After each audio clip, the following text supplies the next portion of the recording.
Hi hello, ഇന്ന് ഞാൻ ചെയ്യാൻ പോകുന്ന സെൻറ്റാങ്കിൾ ആർട്ടാണ്. അതിനു വേണ്ടി ഞാനൊരു പേപ്പറിൽ ആദ്യം 4 സൈഡ് ബോർഡർ വരച്ചു. എന്നിട്ട് ഇതുപോലെ ലൈനുകൾ ഇട്ട് കൊടുത്ത് അതിൻ്റെ ഉള്ളിൽ ഒരു പാറ്റേൺ വരച്ചു. ഈ പാറ്റേൺ നമുക്കിഷ്ടമുള്ള പോലെ വരക്കാം. റൗണ്ടോ നമുക്കിഷ്ടമുള്ള പോലെ ഷേപ്പിൽ വരച്ചിട്ട് അത് പൂർത്തിയാക്കാം. എന്നിട്ട് പിന്നെ കളറിങ് ചെയ്യാം.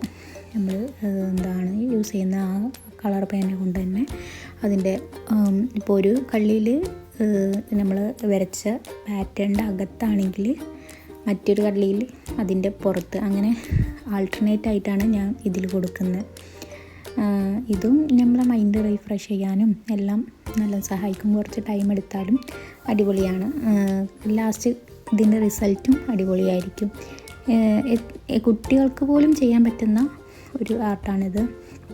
ഇതിന് പ്രത്യേകിച്ച് വരയ്ക്കാൻ അറിയുകയോ വലിയ ആർട്ടിസ്റ്റ് ആവുക ഒന്നും വേണ്ട. ഇത് നമുക്ക് സിമ്പിളായിട്ട് ചെയ്യാൻ പറ്റുന്ന, നമുക്ക് അറിയുന്ന ഓരോ പാറ്റേണുകൾ വരച്ച് അതിൻ്റെ ഉള്ളിൽ ഷെയ്ഡ് ചെയ്താൽ നമുക്ക് നല്ലൊരു പിക്ചർ കിട്ടും.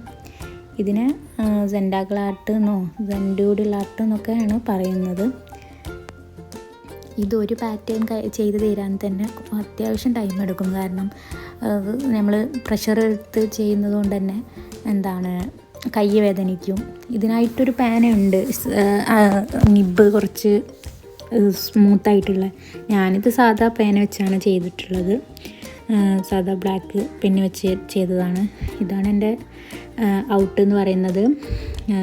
ഇത്ര എളുപ്പമാണ്, പെട്ടെന്ന് ചെയ്ത് തീർക്കാം.